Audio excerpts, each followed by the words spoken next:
find it fascinating when you read about St. Paul's life, when you consider what he says about himself in 2 Corinthians 6, and then you compare those qualities, those attributes, against the qualities and the attributes, the training and the characteristics of today's leaders, in particular church leaders and pulpiteers. The two, you can't recognize them. The exciting thing is, I believe, that today's society is becoming more and more lawless. So the effective church leader, the effective preacher, the effective apostle or prophet won't look anything like today's pulpiteers. He won't look anything like today's church leaders, because he will look like Paul. You're going to have to read 2 Corinthians chapter 6 for yourself to see the qualities I'm talking about. But, the modern vicar with his academic training and his theological understanding may well have been well equipped to deal with a sort of middle-class conservative British mindset of yesteryear.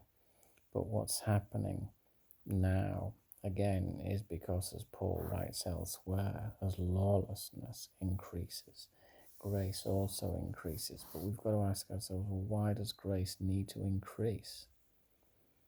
Because it needs to be increased so that the modern preacher of righteousness can get on with the task of preaching righteousness in a society that is becoming increasingly lawless.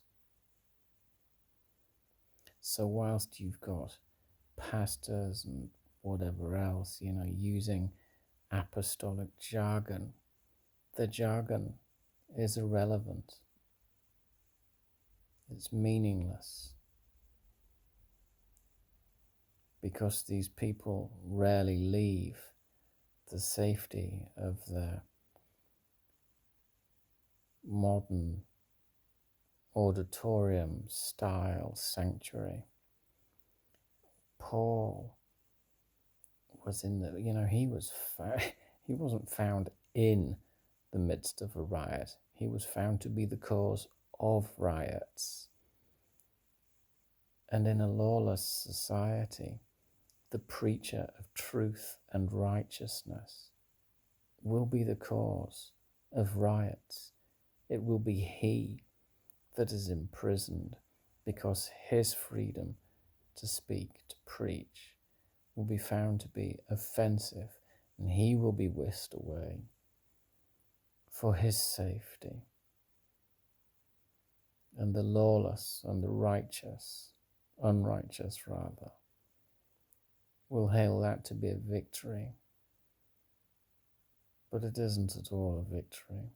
You look at those characteristics, how Paul commends himself: imprisonment, beatings.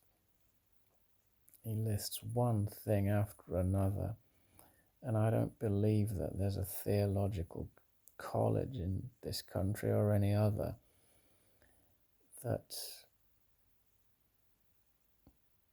has such modules as part of its curriculum.